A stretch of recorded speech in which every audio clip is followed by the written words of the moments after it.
handle the truth.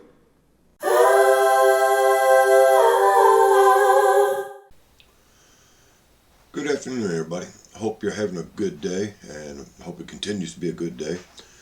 I apologize for not being on lately and doing anything. I've been busy cleaning up the yard, getting ready for the cold season and everything. That takes up a lot of time. Also, I'm working on a couple other projects, or actually several other projects.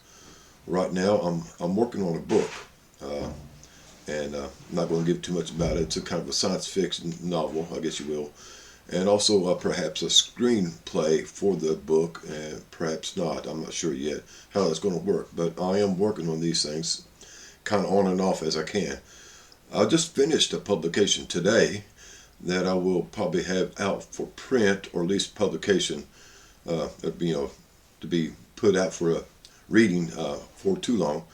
I'm also working on a website for my own personal use and everything like that for what I do.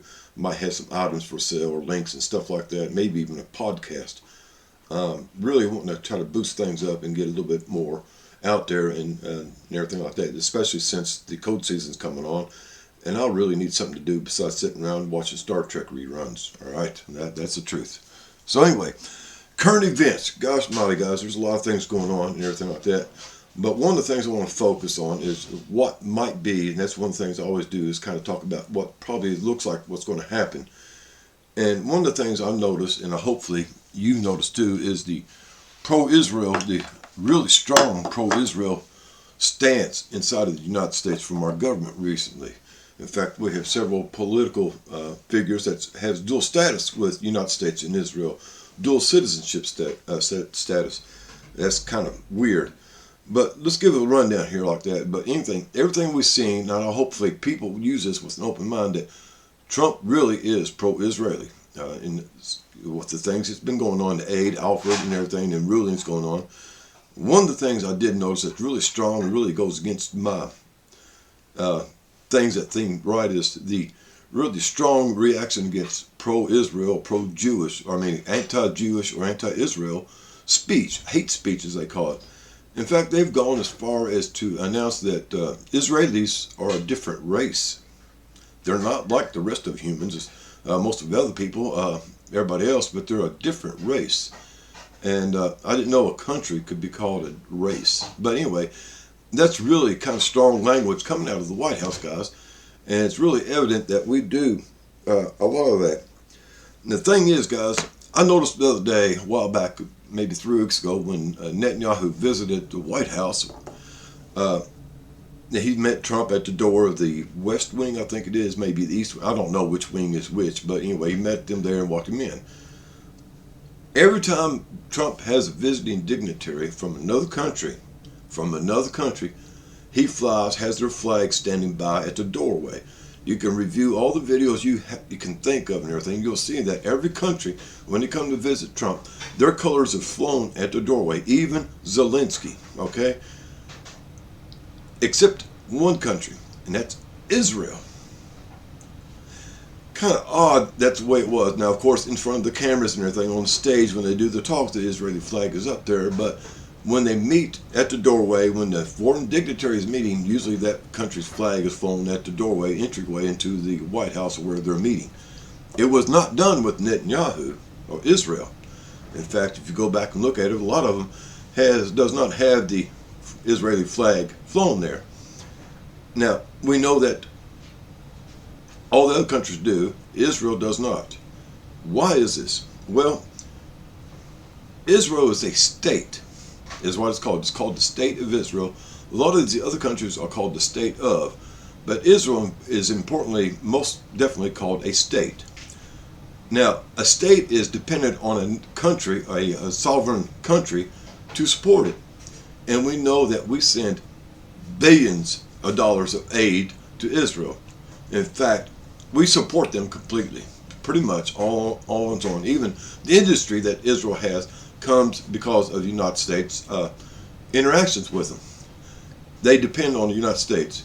Now, what other places depend on the government of the United States for their support, for their well-being? Pretty much all 50 states, plus several territories that we have. We have 7 territories. All these 57 places, 50 states, and 7 territories depend largely on the United States for support. Israel depends largely on support from the U.S. government. So therefore, by all accounts and everything, I even looked this up, guys, had AI look through this stuff and everything like that. As far as monetary support, Israel does not really rank up there with other states like New York, California, and quite a few other large states. But all these other states at the 50 continental states or 50 states of the United States does pay back into the support of the United States. But Israel provides 0% support back to the government of the United States. They receive billions, ranking up there around the number 10th place, I think, maybe, in support from the U.S. government, but to provide nothing back to the U.S. except for strategic actions in the Middle East. And that's it. And that's what it's called, guys. So we see a kind of an imbalance here. And that's one of the things I'm really strong on, is being about fair, being balanced and just. And this is not right. Therefore, if Israel is a state, and it is now apparent that it is a state of the United States of America, therefore they need to start paying their fair share in taxes and support to our government. It seems logical, doesn't it? It does to me.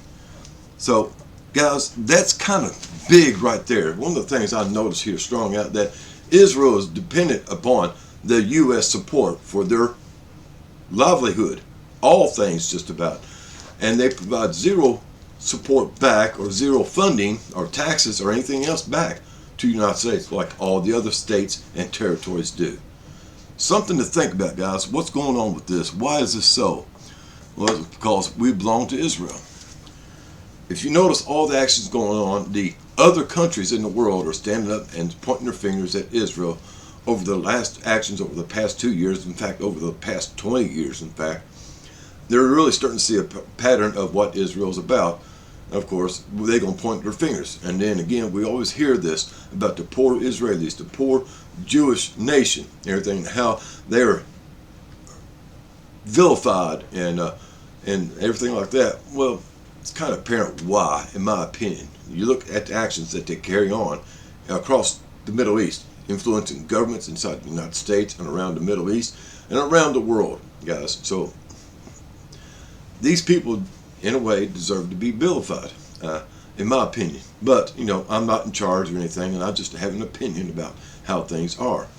One of the things about this, guys, is with the rest of the world standing up, pointing their fingers, and in fact, standing up in arms almost against Israel, the NATO is starting to move in and doing things like that. The NATO troops have moved into the region. So we're seeing that the other countries kind of stand up against Israel. And from the Bible scripture and anything like that, that Israel will be held up and destroyed and then reformed, or whatever the prophecy is. But Israel will go through a calamity time. Netanyahu called all Jews to come back to Israel from around the world. It was a calling home of all, getting ready for the great destruction. Something's going to happen. Israel is going to be, attacked, I do believe, destroyed, I do believe, and guess where the refugees are going to go? All the other nations in the world don't want them. There's several countries that won't allow them in their country, believe it or not. There's several countries, a large number of countries that will not allow Israelis in their country. There's a reason why. So, but the only place that really is pro-Israeli, pro-Jew is the United States. And that's kind of a point that's coming to this and everything, guys. Like, with the destruction of Israel, the only place they would have left to go is here, like they did in Germany back in World War II, before World War II, World War I. So that's why we're seeing laws and other things passed that's pro-Israeli, pro-Jew, is because after they are attacked and their temples and synagogues and everything like that, their homes and their capital is destroyed, they'll come here. What do you think? There's a lot of 15-minute cities being built. It isn't for us, guys. It's for people that will be moving here soon. Here where we live, near Pittsburgh, we've noticed that they have been moving small mom and pop businesses out from downtown. They're taking a lot of the older buildings where these mom and pop stores and these reduced income apartments are, or they're closing them down, calling them fire hazards, and rebuilding them, making them into luxury loft apartments. Everything in downtown Pittsburgh, after they're done with, will be within a 15 minutes, but they're not calling it a 15-minute city because that will cause the alarms to go off. But from what I'm seeing, they will be producing or making a 15-minute city. And there'll be no vehicles allowed downtown except public transportation or bicycles.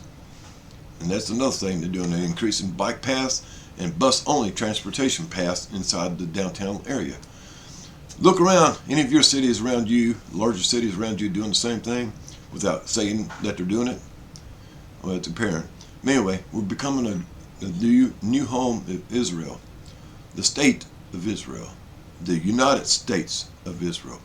Hope you'll have a groovy day. Later, taters. Attention passengers, we've now reached our destination. We hope you enjoyed the flight and have a nice day.